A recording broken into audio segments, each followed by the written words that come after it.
So what that means, so every hour and 15 minutes, we start a new flight. So there's 20 targets out here. 40 archers can shoot at one time during a flight. And so they have one more end after this, and then they'll sign their scorecards, they'll turn them in, and then they'll leave. And then the next group will come in. Well, the way that this facility is set up, you see the arrow curtain up there in the corner, up there on the second level. Okay. So there's stairs back there, and they will walk up those stairs with their bows, their arrows, and they'll go back here and wait for them to be done, and then they'll all come down these stairs right here and come out and put their bows on the rack right there.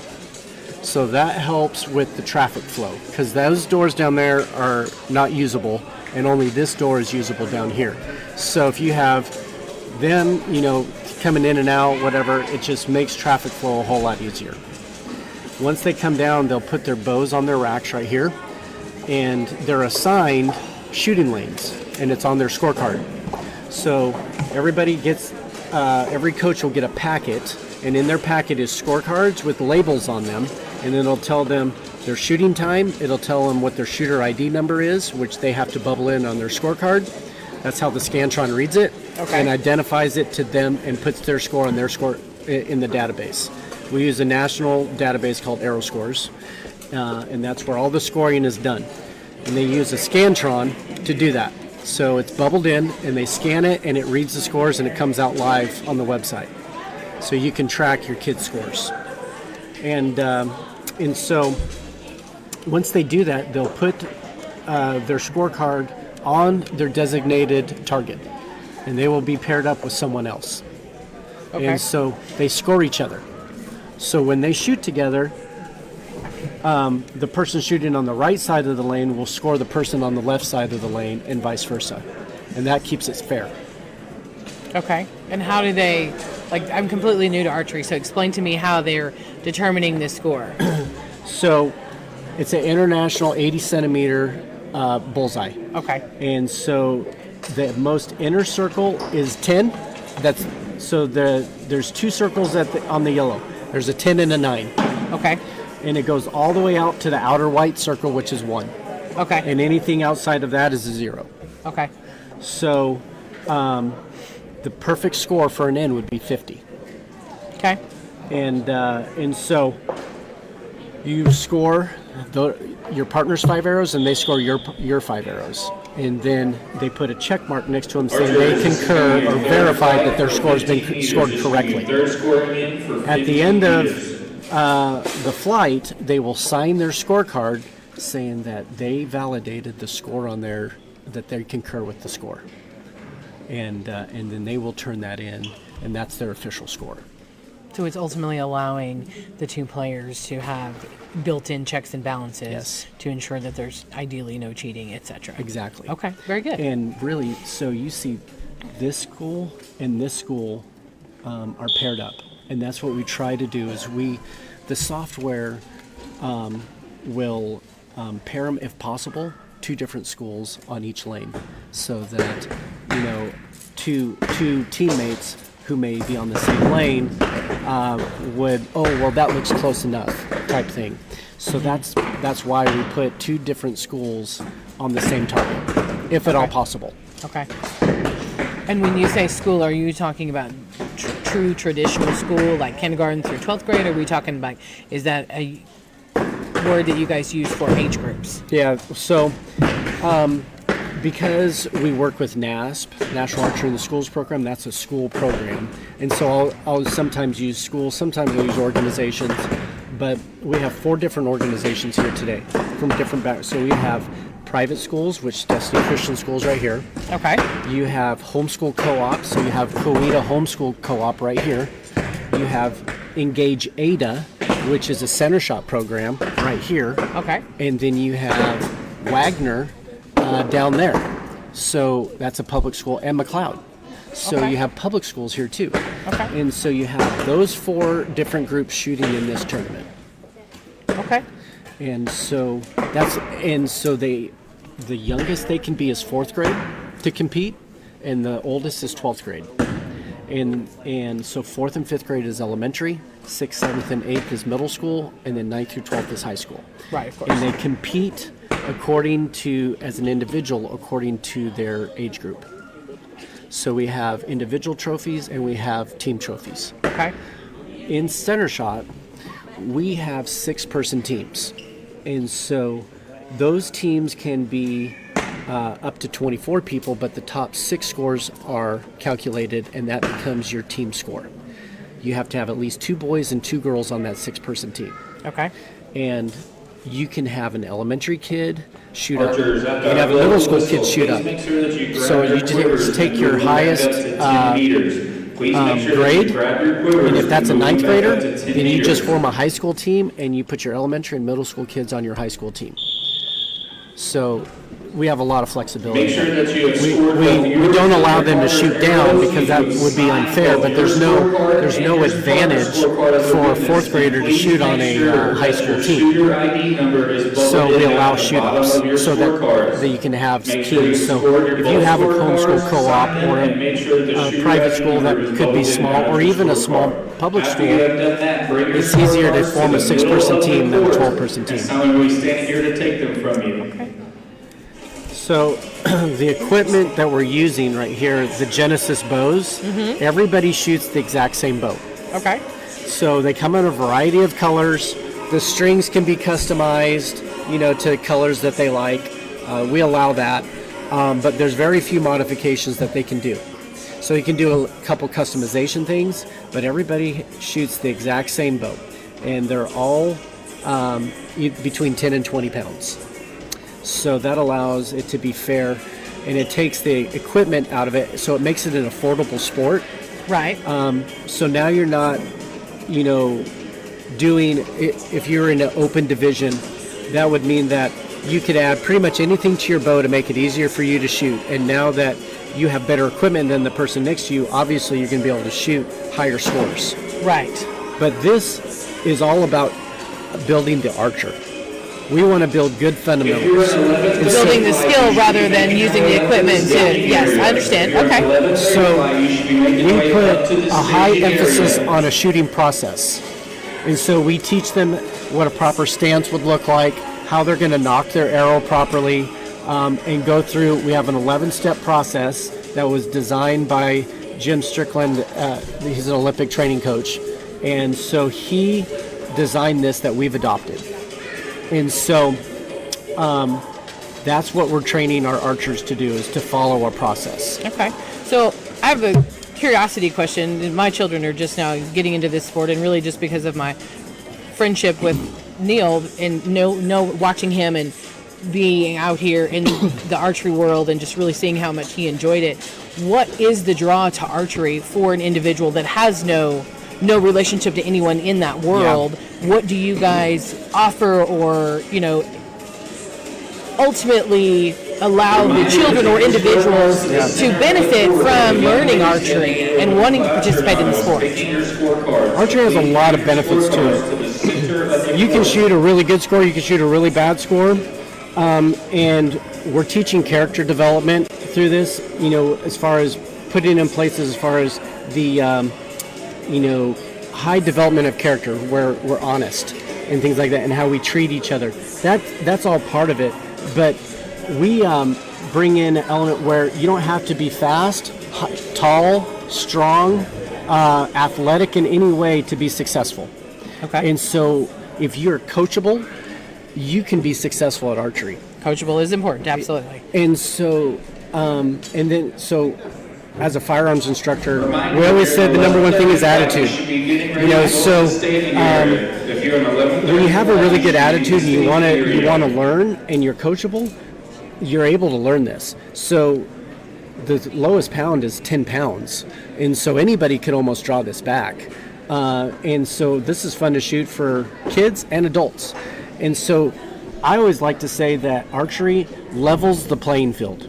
There's no advantage here for the most athletic kid to shoot better than the 4th grade kid. Okay, very good. And so a lot of times kids who have not found a home in athletics find archery as, this is my sport, this is what I do. And they really, it appeals to everybody. You could have the kid who's, like wears the blue hair and likes, all these different odd things that they may look odd to somebody else, but she finds a home here, or you could have the outdoorsman, who really likes hunting and things like that, or you have the jock who succeeds at everything he does. Everybody can succeed at archery, and it's an adaptive sport. So we, have seen kids with cerebral palsy do well, and we have certain things that in the rule book allows for adaptive archery. So there's certain things that allows them to not really have an advantage over other kids, but it assists them in staying safe. Okay. So it really is something that kids who may not have a home somewhere else can find it in archery. So I'm glad you brought up the cerebral palsy, because it is interesting to me, and there's a lot of parents that maybe would look at archery and say, I don't know if I really want my child to do that because that would seem dangerous. Yeah.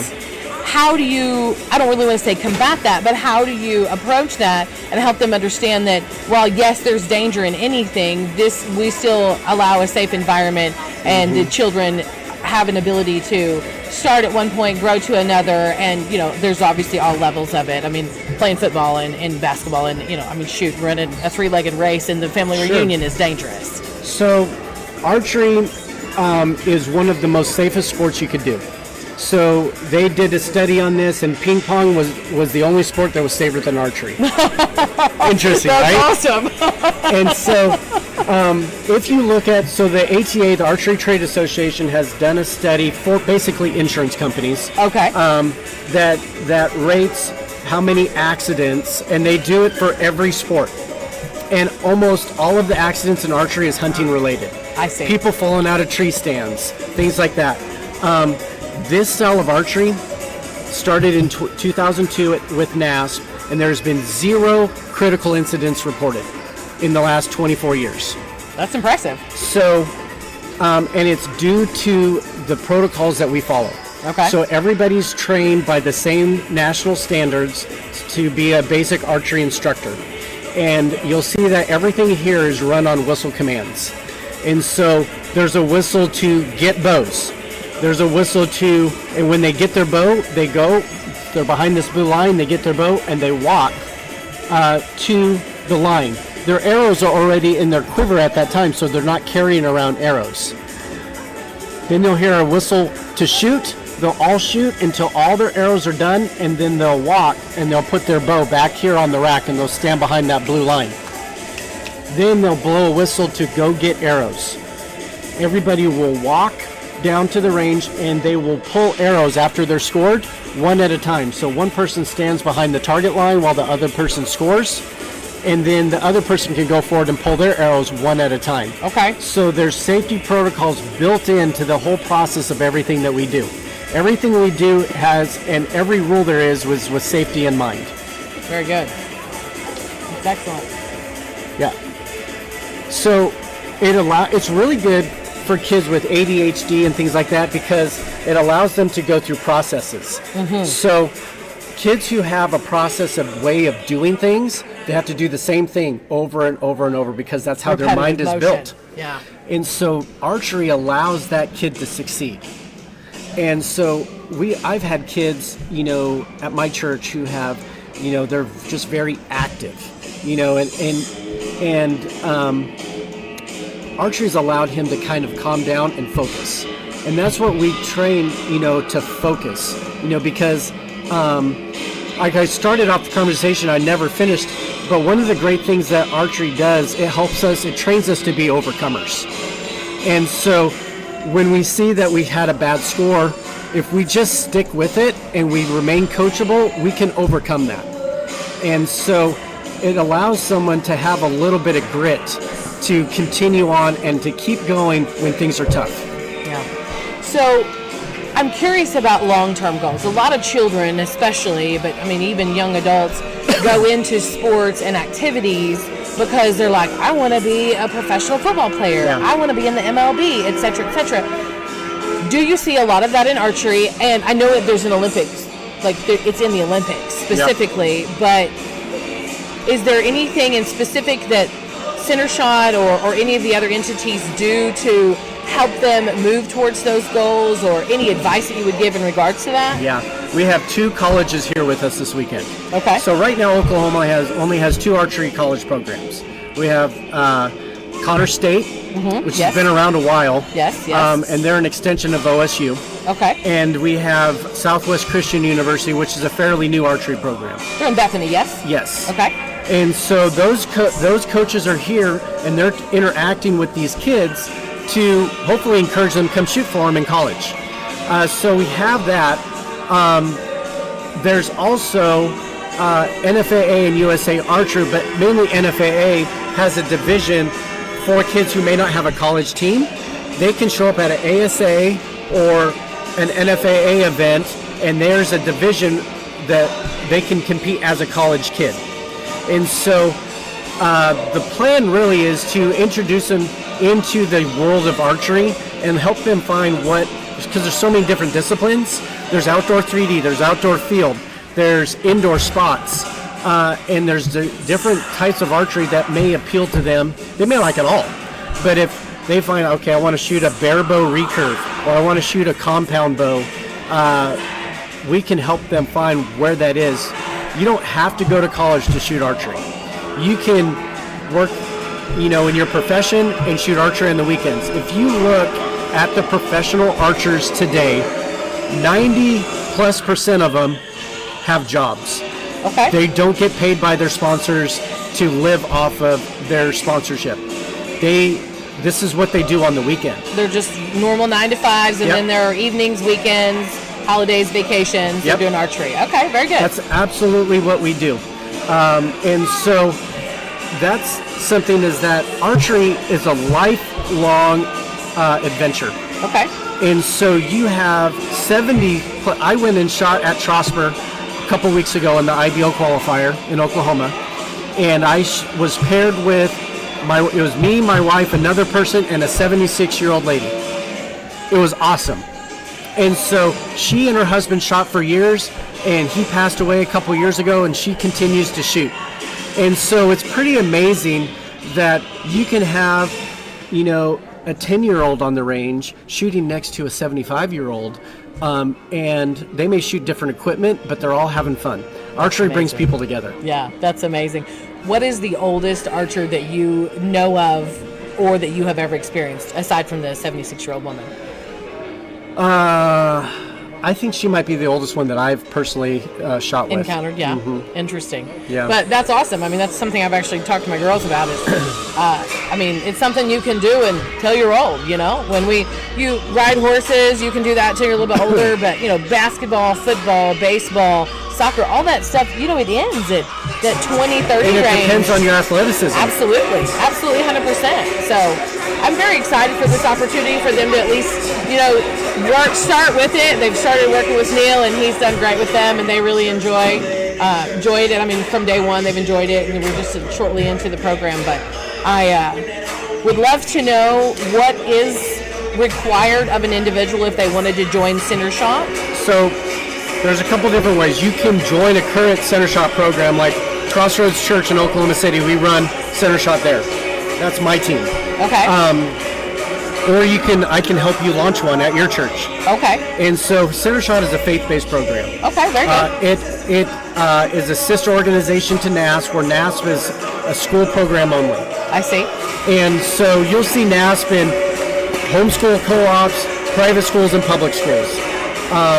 Centershot was designed to partner with NASP at the church level and Christian camps. And so